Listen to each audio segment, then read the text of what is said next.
எல்லாரும் எப்படி இருக்கீங்க? நல்லா இருக்கீங்களா? கடவுள் கிருபையினால ஆசீர்வாதமா இருக்கும். கடவுள் கிருபையால நானும் நல்லா இருக்கேன், ஆசீர்வாதமா இருக்கேன். அதனால கடவுளுக்கு நன்றி. இன்னைக்கு நம்ம தியானிக்க எடுத்துக்கொண்ட இறை செய்தி என்ன அப்படின்னா, நாவடக்கம். நாவடக்கம். இப்ப நம்ம நாவை எதுக்காகலாம் நம்ம பயன்படுத்துவோம் அப்படின்னா, ஒண்ணு நம்ம பேசுறதுக்கு பயன்படுத்துவோம், இன்னொன்னு நம்ம உணவை சுவைப்பதற்கு பயன்படுத்துவோம், சாப்பிடுவதற்கு நம்ம பயன்படுத்துவோம். அப்ப இந்த நாவடக்கம் அப்படிங்கிறது ரெண்டு உள்ளடக்கும். ஒண்ணு வார்த்தை கட்டுப்பாடு, இன்னொன்னு உணவு கட்டுப்பாடு. இது ரெண்டையும் உள்ளடக்கியதுதான் நாவடக்கம். யாக்கோப்பு அதிகாரம் 3 இறைவார்த்தை 2. யாக்கோப்பு அதிகாரம் 3 இறைவார்த்தை 2 இவ்வாறு சொல்கிறது. அந்த யாக்கோப்பு 3ஆம் அதிகாரத்தோட ஹெட்டிங்கே பாத்தீங்கன்னா நாவடக்கம் அப்படின்னு சொல்லி இருக்கும்.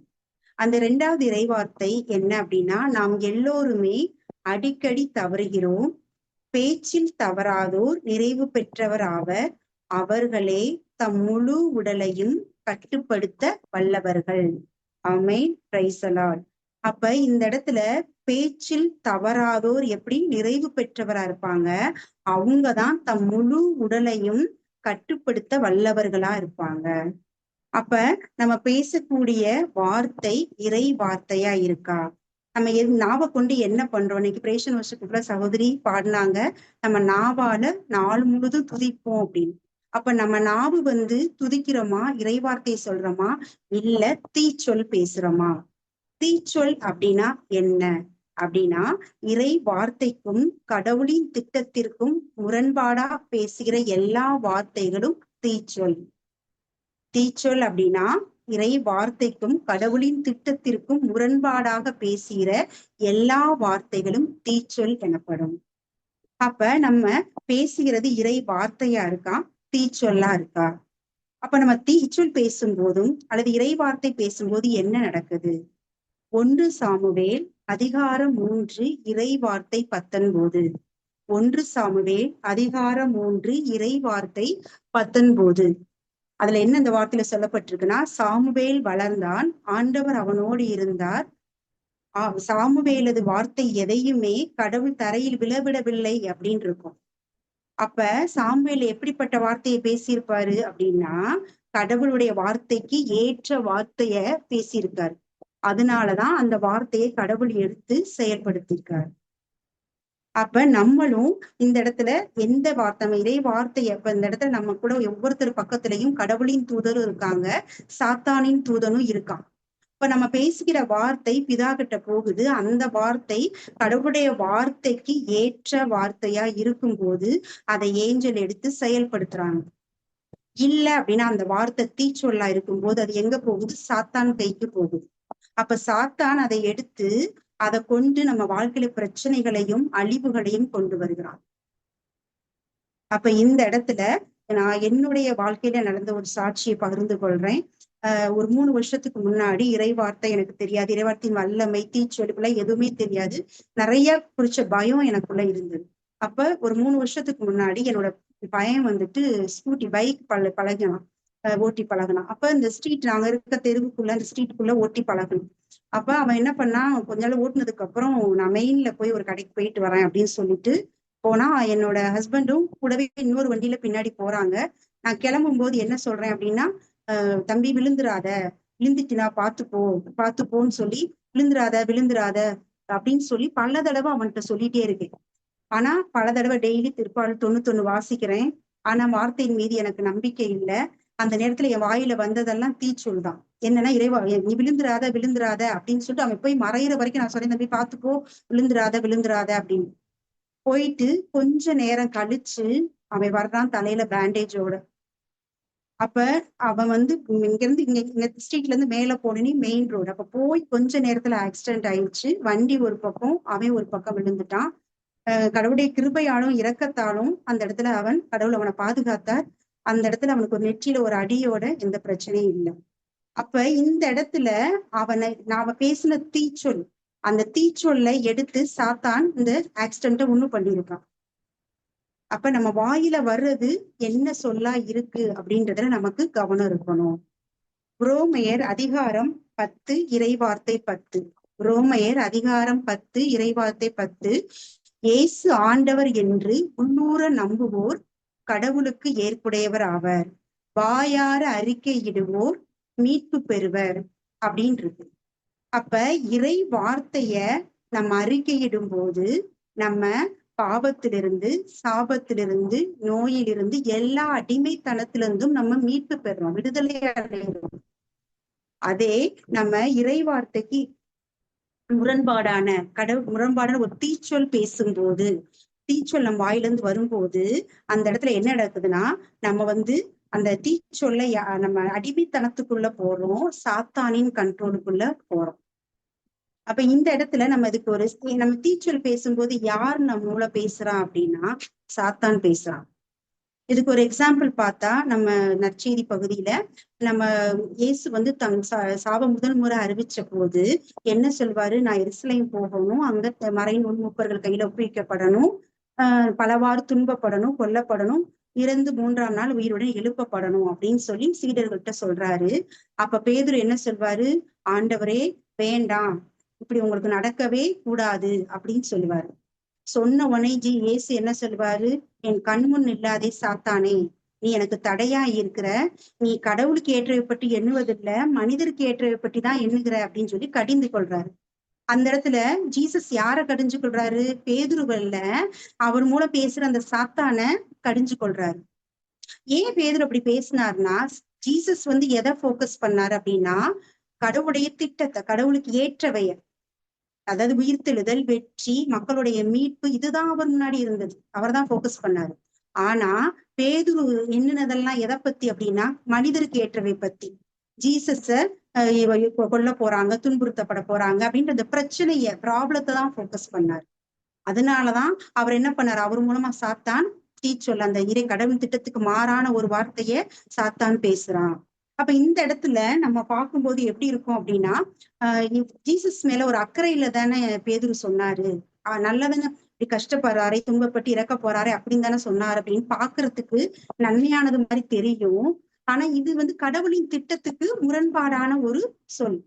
அப்ப இது மாதிரிதான் நம்மளும் இன்னைக்கு நிறைய பேர் நம்ம கிட்ட ஆலோசனை கேட்கலாம், நிறைய பேர் நம்ம திருமணம், வேலை, படிப்புன்னு இப்படி நிறைய பேருக்கு நம்ம என்ன பண்றோம், நல்லதுன்னு நினைச்சு கடவுளுடைய திட்டம் அவங்க வாழ்க்கையில என்னன்றது நமக்கு தெரியாது. ஆனா நம்ம என்ன பண்ணுவோம், நன்மையா சொல்ற மாதிரி நினைச்சு சொல்றோம். அது பேசுற அத்தனை வார்த்தையும் தீச்சொல்லாதான் இருக்கு. ஏன்னா கடவுளின் திட்டத்துக்கு மாறா பேசுறோம்.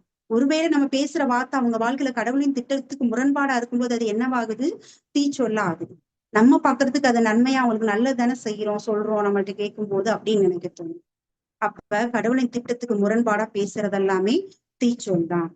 இந்த இடத்துல தீச்சொல்ல நம்ம பேசும்போது என்ன நடக்குது அப்படின்னா, முதல்ல நம்ம வாயிலிருந்து கடவுளின் திட்டத்துக்கு முரண்பாடா ஒரு தீச்சொல் வரும்போது சாத்தான் நம்ம மூலம் பேசுகிறான். நம்ம இறைவார்த்தையில பாக்குறோம், ஆம்னா ஆம், இல்லைன்னா இல்லை. அதுக்கு மேற்கொண்டு வர்றதெல்லாம் யார்கிட்ட இருந்து வருது, டெவில்ட்ட இருந்து, சாத்தான்ட்ட இருந்து வருது. அப்ப நம்ம தீச்சொல் பேசும் போதெல்லாம் யார் பேசுறா, நம்ம மூலமா சாத்தான் பேசுறான். அடுத்து நம்ம பேசுற தீச்சொல் பேசும்போது அந்த நம்ம வாயிலிருந்து என்ன வருது அப்படின்னா, அழிவுக்குரிய, சாவுக்குரிய சக்தி வெளிப்படுது. என்ன சக்தி வெளிப்படுது, அழிவுக்குரிய, சாவுக்குரிய சக்தி வெளிப்படுது. அது நம்ம வாழ்க்கையும் அழிக்குது, நம்ம பேசுறத கேட்டுட்டு இருக்காங்க பாத்தீங்களா, அவங்க வாழ்க்கையும் அழிக்குது.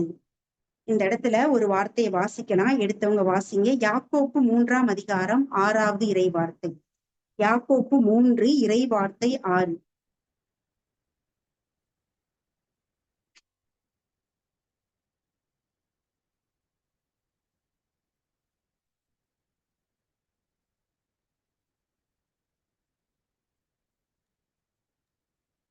நாவும் தீயை போன்றதுதான், நெறிகெட்ட உலகின் உருவு அதுவே. நம்முடைய உறுப்புகளுள் ஒன்றாக அமைந்திருக்கும் இந்த நா நம் உடல் முழுவதையும் கரைப்படுத்துகிறது. அது நம் வாழ்க்கை சக்கரம் முழுவதையும் எரித்து விடுகிறது. எரிப்பதற்கான நெருப்பை நரகத்திலிருந்து பெறுகிறது.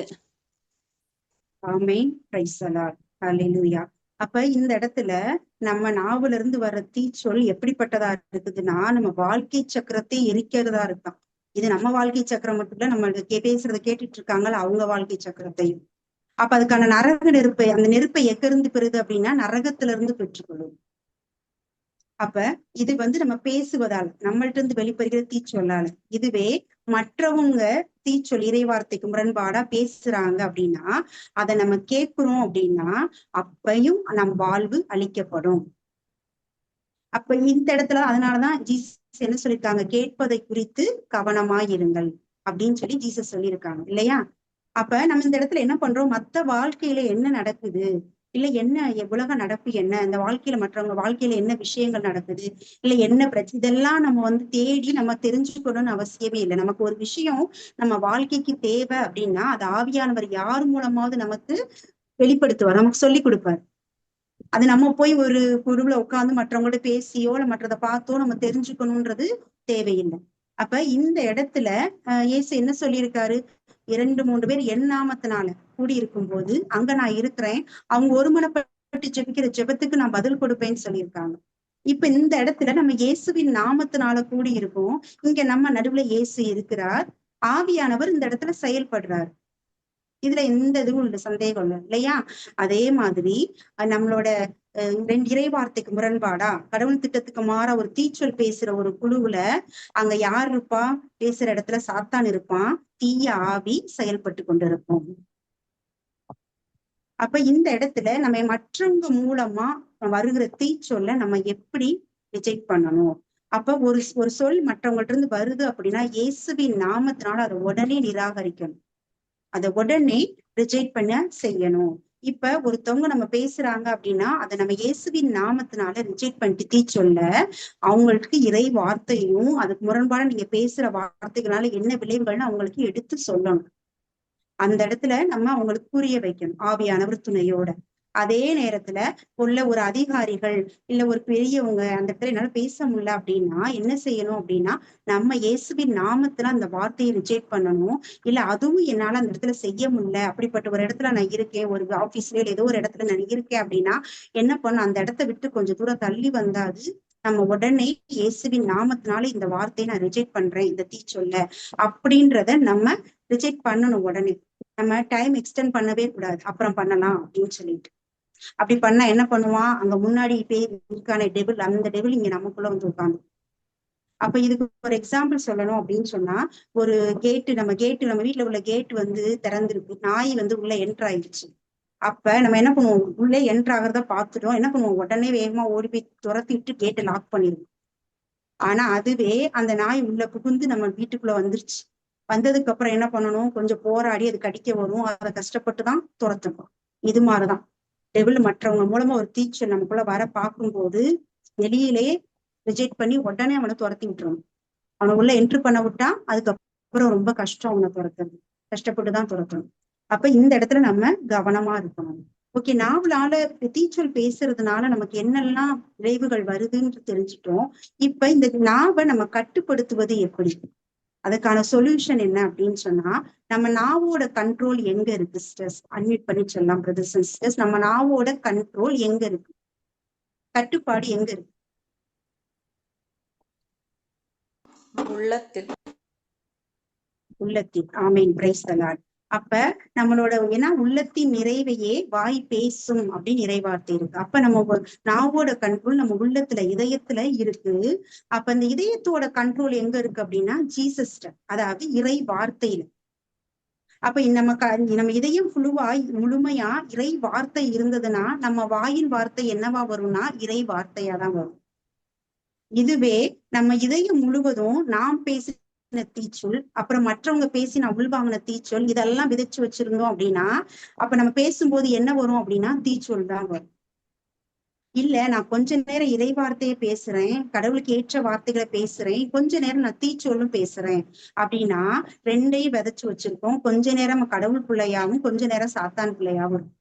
இறை வார்த்தையை பேசும்போது நம்ம கடவுள் பிள்ளையா ஜீசஸ் கண்ட்ரோல்ல இருப்போம், நம்ம தீச்சொல் பேசும்போது சாத்தான் கண்ட்ரோல்ல இருக்கும். இல்ல ரெண்டையும் பேசுறோம்னா 2 பேர் கண்ட்ரோலே கொஞ்சம் நேரம் இருந்துட்டு இருக்கோம் அப்படின்றது அர்த்தம். அப்ப இந்த இடத்துல நம்ம தீச்சொல் நம்ம உள்ளத்துல இப்ப விதைச்சாச்சு. இது வரைக்கும் நம்ம இப்ப இந்த உண்மைய நம்ம தெரிஞ்சுக்கிட்டோம். ஓகே, நம்ம இந்த உள்ளத்துல விதைச்ச தீச்சொல்ல நம்ம எப்படி பிடுங்கி எறியறது, நம்ம எப்படி இதயத்தை சுத்தமாக்குறது அப்படின்னா, நம்ம மத்தேயு அதிகாரம் 15:13 விண்ணக தந்தை நடாத எந்த நாற்றும் பிடுங்கி பிடுங்கப்படட்டும். அப்ப இந்த வார்த்தையை நம்பிக்கையோட ஏற்றுக்கொண்டு நம்பிக்கையோட இந்த வார்த்தையை கொண்டு என்ன பண்ணணும், இதயத்துல இருக்க இது வரைக்கும் விதைச்சு வச்ச அந்த தீச்சொல்லாகிய கலைகளை என்ன பண்ணும், பிடுங்கி எறியணும். இப்ப பிடுங்கி எல்லாத்தையும் எரிஞ்சாச்சு. எரிஞ்சோன்னு என்ன பண்ணிரும், இதயம் கிளீன் ஆயிரும், சுத்தமாயிடுச்சு. சுத்தமாயி எம்டியா விட்டுறலாமா? அதை எம்டியா விட்டா என்ன நடக்கும்? லூக்கா 11வது அதிகாரத்துல இருக்கு. லூக்கா நற்செய்தியில ஒரு தீயாவி என்ன பண்ணும், ஒரு உடல்ல இருந்து வெளியில போய் எங்கேயாவது தங்கலான்னு இடம் பார்க்கும். எங்க இடம் கிடைக்காம திரும்ப நான் இருக்கிற இடத்துக்கே போறேன்னு அந்த பார்க்கும். அங்க அந்த இடம் வீடு அழகுபடுத்தப்பட்டிருக்கிறத பார்த்து போய் இன்னும் ஒரு 7 ஆவிய கூட்டிட்டு வரும். இது நமக்கு தெரிஞ்ச ஒரு பகுதி தான், அப்படிதானே? அப்ப இப்ப நம்மளும் நம்ம இதயத்தை எம்டியா விட்டோம், சுத்தப்படுத்திட்டோம், எம்டியா விட்டுட்டோம் அப்படின்னா என்ன நடக்கும்?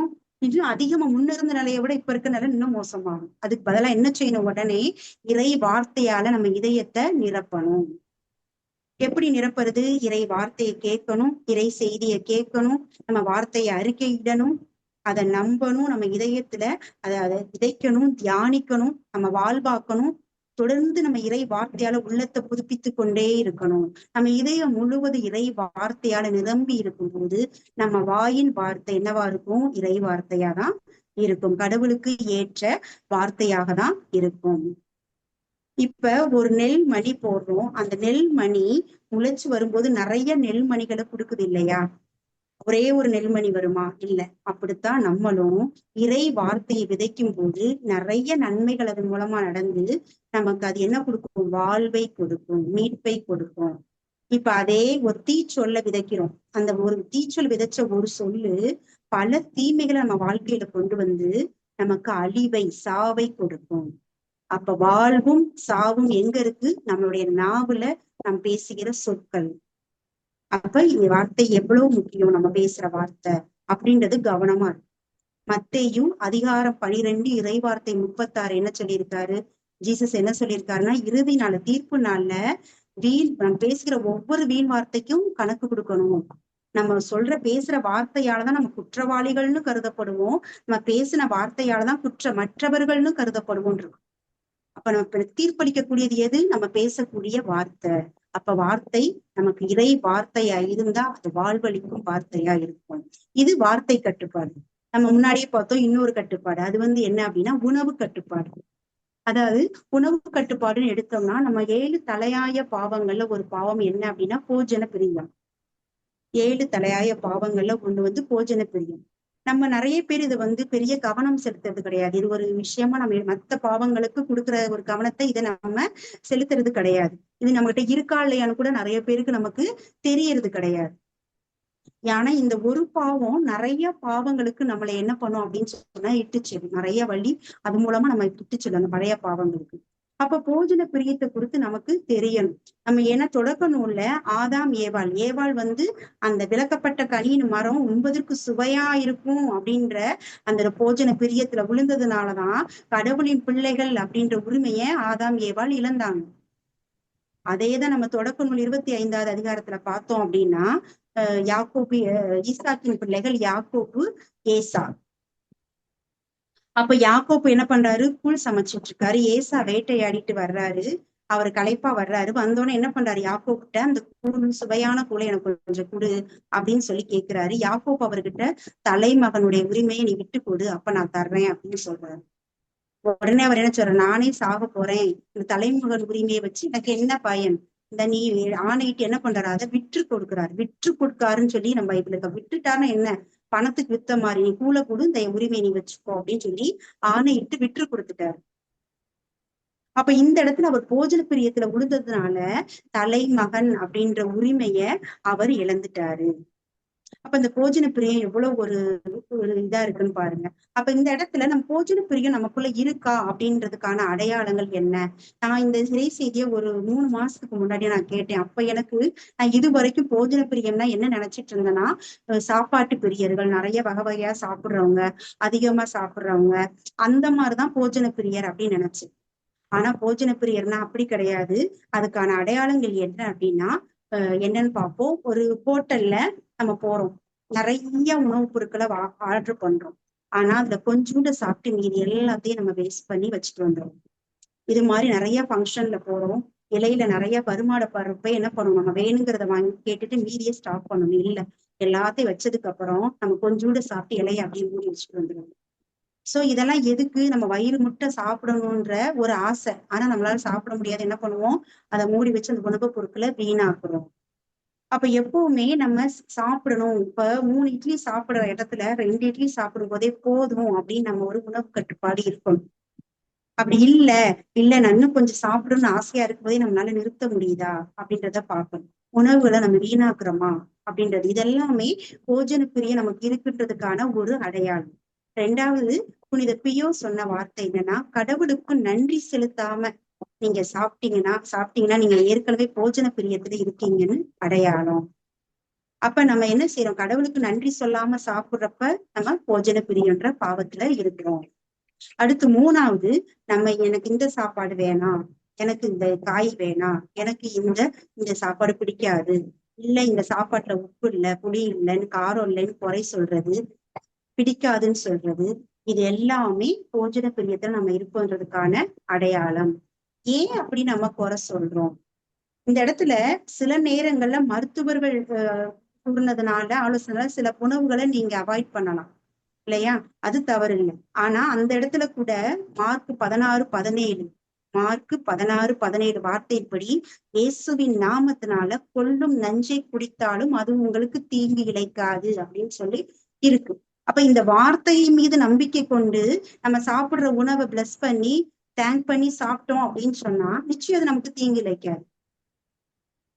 அப்ப இந்த இடத்துல நம்ம என்ன பண்ணணும் அப்படின்னு சொன்னா, நம்ம ஏன் இந்த உணவுகளை நம்ம குறை சொல்றோம் அப்படின்னு சொன்னா, நம்ம உணவை கடவுள் கரத்துல இருந்து பெற்றுக்கொள்ளணும். நம்ம மனைவி கரத்துல இருந்து, இல்ல ஹோட்டல்ல நம்ம சர்வர் அவங்க கையில இருந்து, மனிதர்கள் கையில இருந்து நம்ம பெற்றுக்கொள்றோம். கடவுள் தான் இந்த உணவை எனக்கு கொடுத்தாரு, கடவுள் கரத்துல இருந்து நம்ம பெற்றுக்கொள்ளல. அதனாலதான் அந்த இதை குறை சொல்றோம். இதுக்கு ஒரு எக்ஸாம்பிள் பார்த்தா, நம்ம பழைய ஏற்பாட்டுல இஸ்ரேல் மக்கள் பாலை நிலத்துல வரும்போது கடவுள் அவங்களுக்கு மன்னாவை கொடுத்தாரு உணவா இல்லையா. அந்த மன்னாவை அவங்க காலை மதியம் இரவு தொடர்ந்து அதான் சாப்பிட்டுட்டே இருந்தாங்க. அப்ப அந்த மன்னா கொஞ்ச நாள் அவங்களுக்கு என்ன ஆச்சுன்னா சலிப்பு தட்டிடுச்சு, எனக்கு சுவை இல்லை, இந்த மன்னா சாப்பிட்டா எங்க பழம் எல்லாம் குறைஞ்சு போச்சுன்னு போய் மோசைட்ட கம்ப்ளைண்ட் பண்றாங்க.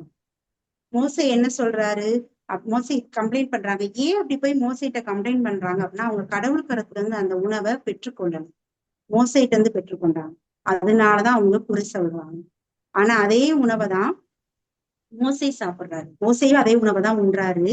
ஆனா அந்த மன்னா அவருக்கு சுவையா இருக்கு. ஏன்னா அந்த மன்னாவின் மறை உண்மை என்ன அப்படிங்கிறது அவருக்கு தெளிவா தெரிஞ்சது.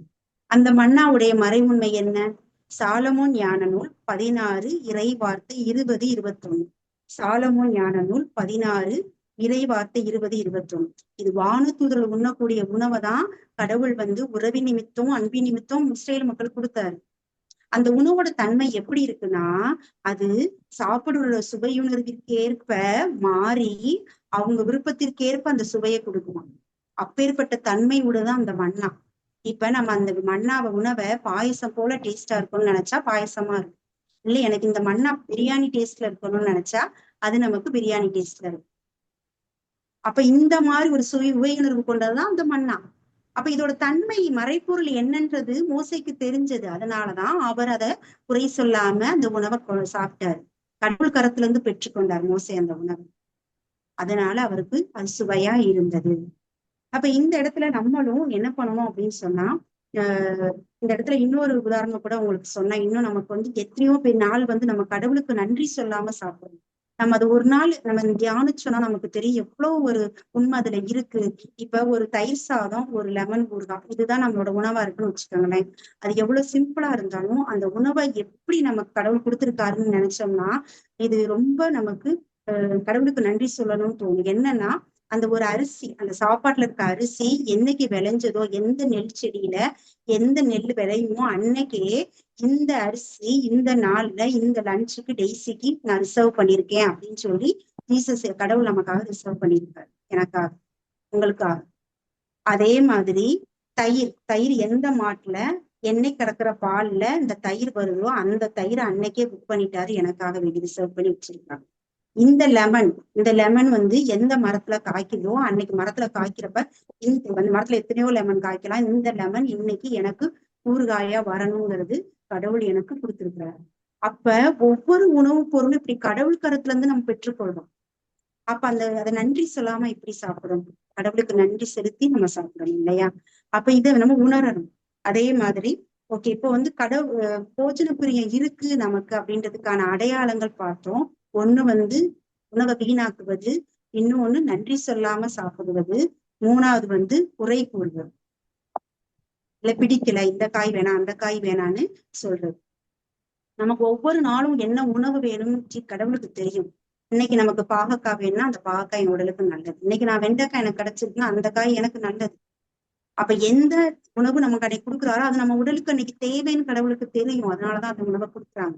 அப்ப அதை நம்ம நன்றியோடு ஏற்றுக்கொண்டு நம்ம சாப்பிடணும்.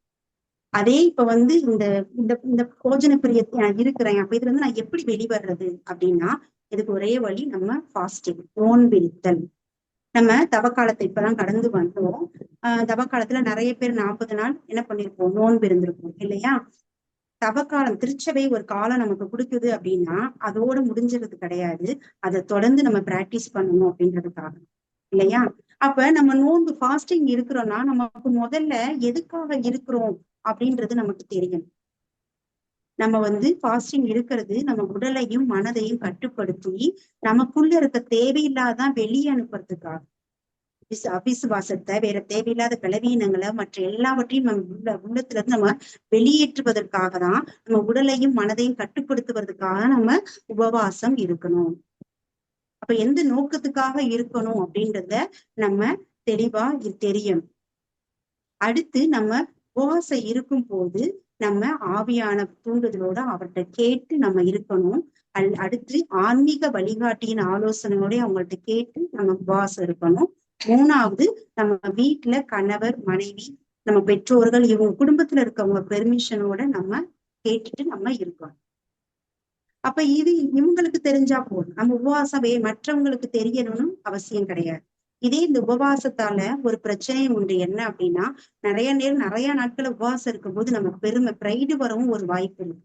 நான் இத்தனை நாள் உபவாசம் இருந்துட்டேன் அப்படின்னு நம்ம உள்ளத்துல என்ன வந்துட்டாலே பிரைடு வந்துருச்சுன்னு அர்த்தம். அப்ப அதனால ஒரு பலனும் நமக்கு இல்லையா? அப்ப இந்த இடத்துல நான் ஒரு உதாரணத்தோட முடிக்கிறேன். கொஞ்சம் பிரான்சிஸ் சிஸ்டியார் என்ன பண்ணாரு அப்படின்னு சொன்னா, அவர் வந்து ஒரு ஒரு அவங்க மடத்துல ஒரு குருவானவரை மட்டும் ஒரு சீடரை கூப்பிட்டு, நான் வந்து 40 நாள் உபவாசம் இருக்க போறேன், அதனால என்னை ஒரு ஆள் இல்லாத தீவுல போய் என்னை விட்டு இது யாருக்கும் தெரிய வேணாம், உனக்கு மட்டும் தெரியட்டும், நீ யார்கிட்டையும் சொல்ல வேணாம் அப்படின்னு சொல்லுவார். அப்ப இவரும் சரின்னு சொல்லி அவரை போய் ஒரு ஆள் இல்லாத தீவுல விபூதி புதன் அன்னைக்கு விட்டுட்டு வந்துடுறாரு.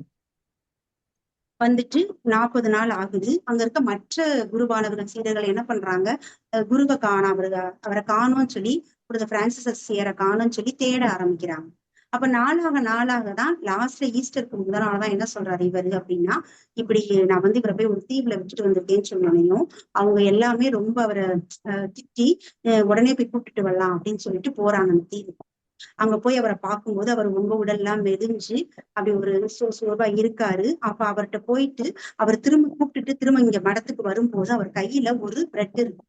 அந்த பிரெட்ல ஒரே ஒரு பீஸ் மட்டும் சாப்பிட்டிருக்காரு அவர். அப்ப இந்த சீடர்களுக்கு எல்லாம் ஒரே சந்தேகம், இவ்வளவு நாள் வாஸ்டிங் இருந்தது இந்த ஒரே ஒரு சின்ன பிரெட்டை ஏன் சாப்பிட்டாரு அப்படின்னு அவங்களுக்கு எல்லாம் ஒரே சந்தேகம். அப்ப அவங்க கேக்குறாங்க அவர்கிட்ட, இவ்வளவு நாள் இருந்தீங்க இதை ஒண்ணு மட்டும் கொஞ்சோண்டு மட்டும் ஏன் சாப்பிட்டீங்க அப்படின்னு சொல்லி கேட்டப்ப அவர் சொல்றாரு, ஒருவேளை நான் 40 நாளும் ஃபாஸ்டிங் இருந்தா நான் இயேசுவை போல 40 நாள் ஃபாஸ்டிங் இருந்துட்டேன்ற பெருமை எனக்கு வந்துடும், அதனால இந்த ஒரு சிறு துண்டை சாப்பிட்டதுனால நான் 40 நாள் இல்ல 39 நாள் தான் இருந்தேன், அப்போ ஒரு நாள் இல்லாம போயிடுச்சுங்க அப்படின்ற அந்த என்ன பெருமை வந்துடக்கூடாதுன்றதுல கவனமா இருந்தாங்க. அப்ப நம்மளும் ஃபாஸ்டிங் இருக்கிறது நம்ம என்னென்ன உடலையும் மனதையும் கட்டுப்படுத்த இருக்கணும், அதே நேரத்துல போஜன பிரியன்ற பாவத்துல வெளிவரத்துக்கு இது ஒரு சொல்யூஷன், இது ஒரு நமக்கு வழி. அப்ப இன்னைக்கு நம்ம தியானிச்சது நாவடக்கத்தை குறிச்சு. நாவடக்கத்துல 2 இருக்கு, ஒண்ணு வார்த்தை கட்டுப்பாடு, உணவு கட்டுப்பாடு. நம்ம வார்த்தை இறை வார்த்தையா கடவுளுக்கு ஏற்ற வார்த்தையா இருக்கும்போது அது நமக்கு வாழ்வழிக்கக்கூடிய வார்த்தையா இருக்கு, தீச்சொல்லாக இருக்கும்போது அது நமக்கு அழிவை கொண்டு வருகிறது.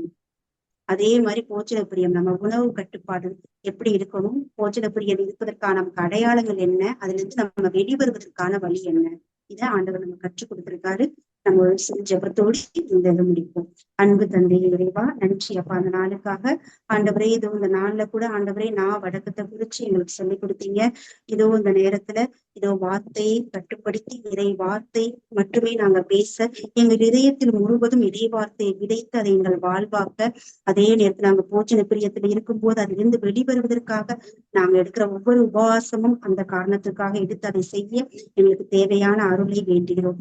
எல்லாம் வல்ல ஆண்டவராக இயேசுவின் நாமத்தில் ஜெபிக்கிறோம் நல்ல பிதாவே. ஆமென், ஆமென். Thank you, Jesus.